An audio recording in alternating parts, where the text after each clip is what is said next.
Okay, well, let's move on. Looking at your platforms, you seem to be, one of your platforms is campaign finance reform in the form of term limits. We're probably going to disagree here.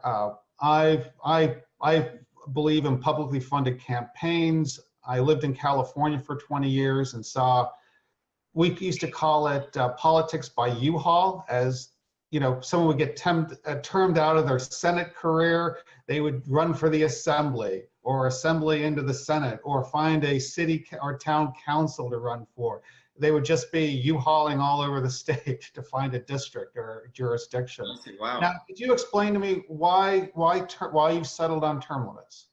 Well, look, the fundamentals of this is that participating in government was meant to be a service. The founders never put term limits in because they never thought anyone would want to be a career politician, right? These people actually had jobs. Washington was so happy to go back to his farm and be a surveyor and a farmer. Absolutely, absolutely. Right? These people did it in a very deep way out of a nobility for service. So the notion of being a career politician was never in their minds. They probably thought it was mindless why someone would want to do that for the rest of their lives. So we have to put that in context. What we've now created is a crony model of people who participate in politics because many of them cannot do math. They don't have any skills. They can't probably understand a balance sheet. They probably can't fix things. They've never created anything. It's interesting. I heard an anecdote recently where a fellow was with a number of folks that fund political campaigns. It was some meeting of some PAC. And he, in an offhanded kind of way, said, you know, you pay all this money to these politicians, would you pay them to run your companies? And they all started laughing. And he said, if I would have asked that 30 years ago, it would have been a very different response. So it kind of goes with what you're saying. Yeah, so I'm saying, let's go to the fundamentals of what kind of society we want to create. We want to create a society by the people, for the people. That means by the people, for the people means the local electrician, the local plumber who actually does a lot of work, the inventor, the scientist, people who do work for a living, they actually have a lot of tacit knowledge that they don't need political consultants. They don't need to do reams and reams and reams of political research on because they know this stuff like the back of their hand. They participate and they go back to work. That's the foundation of this. The racket that's been created to have basically a lot of idiots who are participating in politics, and they are idiots. I think people should talk about, you know, what skills they really have, because I bet you they have very little. So that is what we've created, and we need to eliminate that. So my goal is to handcuff these guys, so you basically make it untenable for them to participate in politics. Term limits. You know what? You participate in any government at any level for 2 terms, that's it. So you can't build your little mafioso clan, start at the local level, your state level, and rise up. We need to end that piece. Next thing is, I actually would probably support public funding of campaigns or serious limits in the sense that I call it sort of $1 one vote model, meaning if the total number of registered votes in a federal election, let's say in Massachusetts, 4.3 million registered voters, you should be able to spend only $4.3 million from all sources, everything. Because the reality is what we do now is through the vehicle of advertising, you can make people make irrational decisions, right? Absolutely. I mean, people, they emote, and we think we don't, but we do. Yeah, advertisers have figured out, I mean, they spend billions and billions of dollars to figure out how to manipulate human psychology, right?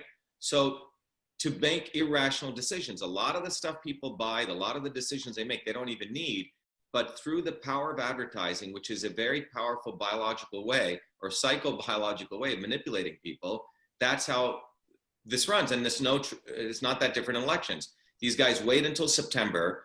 During September to November, in those 6 weeks, they take tens of millions of dollars worth of TV advertising to manipulate people. And so if you constrain that, now people have to focus on, do you really have a message? Do you really have a product? Which means, do you really have something that's tangible? If you need that much money, it's likely you don't have a message, right? So you have to look at all these external issues. So we need to cut that down. The other piece is, you know, what's wrong with having voter IDs? You know, this is not a left or right issue.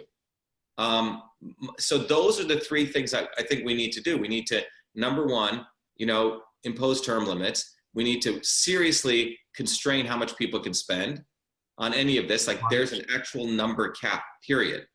And Well, if it's interesting. Arizona had publicly funded campaigns, and a number of years ago, I spoke with Mary Lou Stanley, who was really the force that got it passed. And I said, well, I was interviewing. She goes, well, we were a little deceptive. I go, well, what do you mean? She goes, well, we called it clean money, but it was really publicly funded campaigns. Like, well, I think they'll forgive you that, Mary Lou. But what was great about it, at its height, before it was gutted by the Supreme Court, 80% of Arizona's elected were clean money. And that's of their assembly and their House and their Senate. And then almost all but 2 of the statewide offices were clean money candidates. And as one fellow said to me, he said the great thing was, the insurance lobbyists came in, they said their piece and left, and I wasn't beholden to them. They weren't paying for my campaign. Mm-hmm. It just shows you the impact of money. And well, I also think media companies should be treated like PACs in the current model also. True. Because I never thought of that, but boy, that makes a lot of sense. Yeah, I mean, they get to endorse a candidate, and think about how many politicians through a couple of degrees of freedom have complete control of certain media companies, right? Or in collusion with them. Mm-hmm. So the entire thing is completely undemocratic. So that's why, I call the clean government piece of our campaign. And I think my intention is by winning in Massachusetts, because Massachusetts is fundamentally a state of independence, 2.3 million independents, nearly 60% of the voters here are independents, that you basically inspire people to say, I'm going to participate and I'm going to go back to work. And part of this is I'm relatively insignificant in this puzzle, but hopefully it'll inspire a different kind of movement. And I think Massachusetts may be a great place to do it. Why so many percentage-wise independents in Massachusetts, do you think? And is that what drove you to run as an independent versus a Republican? Well, so here's the deal, right?